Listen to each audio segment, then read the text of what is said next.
Muito bem, estamos de volta. Agora é hora de Claramente. E existem mitos sobre o que acontece no comportamento dos filhos de pais que se divorciaram. Algumas pessoas dizem que eles não sofrem, que vai ficar tudo bem na vida emocional deles. E eu quero saber, será que é isso mesmo? Então, no Claramente de hoje, o Dr. César Vasconcelos nos explica sobre isso.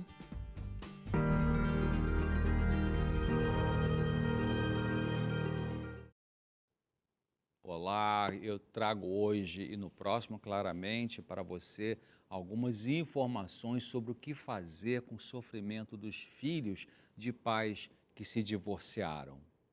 Essas crianças e jovens têm muitas lutas psicológicas e espirituais. Uma maioria não tem consciência da importante dor emocional que sofrem pelo rompimento da união conjugal de seus pais e nem sabe bem as consequências negativas de longo prazo das feridas, né, na vida delas. Existem vários mitos sobre o divórcio. Um deles é que o divórcio não irá prejudicar os filhos, nem o marido e nem a esposa. Outro é que o divórcio é a única solução para a infelicidade do indivíduo. Alguns outros mitos são que o que é bom para mim é bom para os nossos filhos, alguém fala isso, né? Ou então, eu ficarei mais feliz longe da minha esposa ou longe do meu esposo. Outro pensamento errado ainda eu posso ser um excelente pai, uma excelente mãe, mesmo se a gente divorciar. Minha esposa, meu esposo é a causa de todo o estresse conjugal que eu vivo. Confiança e amor não podem ser redescobertos. São ideias distorcidas em relação ao divórcio. O Dr. Glenn, que foi destacado estudioso sobre a família, ligado à Universidade do Texas, ele refutou algum desses mitos em sua pesquisa. Ele disse que a proporção de adultos com problemas emocionais é cerca de 3 vezes maior entre aqueles cujos pais se divorciaram do que entre aqueles de família intactas. E explicou que nenhuma quantidade de sucesso na idade adulta pode compensar uma infância infeliz ou apagar a memória da dor e da confusão do mundo dividido que um filho viveu no divórcio dos pais. A epidemia de divórcio, que afeta aproximadamente 1 milhão de crianças por ano, contribuiu para a crescente psicopatologia, ou seja, doença mental, na juventude americana e de tantos outros países. No primeiro grande estudo de doenças mentais no adolescente norte-americano, publicado em 2010, envolvendo 10 mil adolescentes, 49% dos jovens apresentaram características de um distúrbio psiquiátrico e 40% tiveram sinais e sintomas de 2 distúrbios mentais.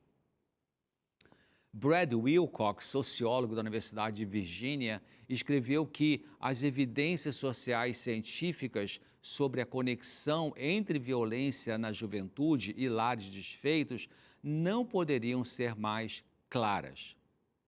Após o divórcio dos pais, é provável que os filhos experimentem uma mudança na família, declínios acentuados na renda familiar, uma mãe solteira e estressada e períodos grandes de ausência paterna. Atualmente, vários estudos demonstram que, da perspectiva de uma criança, não existe um bom divórcio. E olha que interessante, num estudo científico foi verificado que as crianças cujos pais tiveram um bom divórcio, entre aspas, tiveram pior desempenho em comparação com aquelas cujos pais tiveram casamentos infelizes, mas estavam juntos. E o Dr. Norval Glenn, em seu livro, que em inglês, traduzindo em português, chama-se Quão Bom para as Crianças é o Bom Divórcio, ele descobriu que os efeitos negativos do divórcio nos filhos não podiam ser evitados apenas pelo fato de os pais serem cooperativos. Filhos de pais divorciados lutam regularmente com o medo do abandono e do casamento em geral, o que resulta no término de compromissos ou relacionamentos amorosos saudáveis. Em 2012, as famílias casadas não eram mais a maioria das famílias nos Estados Unidos. Naquele país, a coabitação e não o divórcio agora representa o maior desafio para o casamento. Veja só, em 1960, cerca de 500 mil casais estavam coabitando e em 2010 já eram 7.529.000 casais.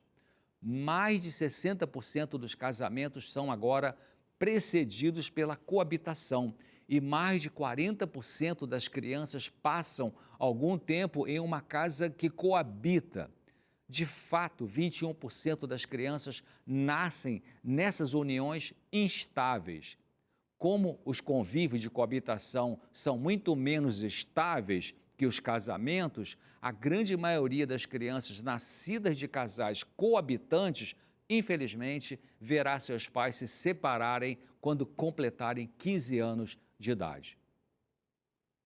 Nicholas Wolfinger, professor da Universidade de Utah, publicou um livro pela Universidade de Cambridge em 2005, onde comenta que descobriu que o divórcio dos pais aumenta as chances de divórcio dos filhos em pelo menos 40%.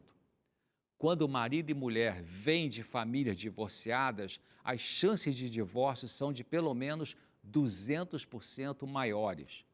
Wolfinger afirma que o ciclo do divórcio representará uma ameaça grave para as futuras gerações de noivos. Além disso, em seus próprios casamentos, é mais provável que os filhos de pais divorciados sejam infelizes, tenham mais conflitos, comuniquem menos, discutam com mais frequência e gritem ou agridam fisicamente o cônjuge quando estiverem discutindo. Elizabeth Marquardt, diretora do Centro para o Casamento e Famílias no Instituto de Valores Americanos, documentou vários casos de conflito na vida espiritual de filhos de divórcio. Alguns desses filhos descreveram como sua amarga raiva de seus pais os levou a negar a existência de Deus, de um Deus atencioso. A perda da confiança decorrente do divórcio dos pais torna difícil confiar em um Deus amoroso, principalmente se os filhos oraram a Deus pelo casamento dos pais. Além disso, se a mãe ou o pai praticaram a fé, a própria fé é frequentemente tida como culpada pelo divórcio. A raiva inconsciente destinada à mãe ou ao pai pode ser redirecionada para Deus. A perda de confiança nos pais e em Deus, então, regularmente leva a uma necessidade de controle, ao invés de confiança em futuros relacionamentos amorosos. Quais algumas origens do divórcio? Bom, um estudo científico feito em 2010, envolvendo 886 pessoas que entraram com pedido de divórcio, mostrou que a incapacidade de conversar, a falta de diálogo, foi identificada em 53% dos casais como um dos principais fatores contribuintes para a decisão de se divorciar.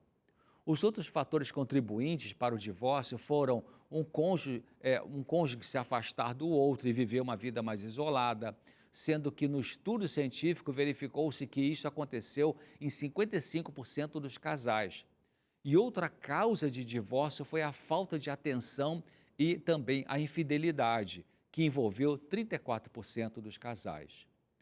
Para o psiquiatra americano Dr. Richard Fitzgibbons, que gentilmente autorizou citar aqui no Claramente os trabalhos científicos dele, numa visão emocional espiritual, os conflitos que mais frequentemente levam ao divórcio são insegurança e egoísmo nos maridos e solidão e egoísmo nas esposas.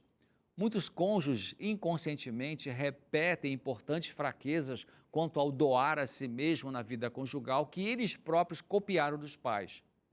A doação de si é a essência do amor conjugal e, sem ele, outras fraquezas significativas que contribuem para o divórcio terão precedência, como a raiva excessiva, atitude de controle e comportamentos desrespeitosos.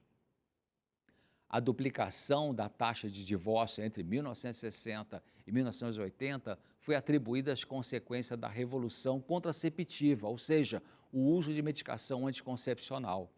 E esses remédios tornaram os casamentos menos centrados na criança, o que levou a um enfraquecimento do compromisso conjugal. O dano psicológico causado pelo uso de contraceptivos inclui uma confiança reduzida em Deus e no cônjuge, um aumento do egoísmo e da raiva, todos os quais prejudicam o amor romântico, a amizade conjugal e a intimidade sexual. Durante o noivado ou nos primeiros anos do casamento, o filho ou a filha de pais divorciados pode experimentar medos profundos e inconscientes de ser traído e de se entregar completamente, como resultado do ferimento do divórcio. Esses medos contribuem para o presente afastamento do casamento e para a decisão de coabitar, que não requer compromisso total. Por hoje é isso, e eu volto no próximo Claramente, se Deus quiser, para completar essas informações e trazer algo sobre o que os filhos de pais divorciados podem fazer para minimizar as consequências emocionais e comportamentais produzidas pela separação dos pais. Espero você, até lá. Obrigada, doutor César. Te espero então na quarta-feira.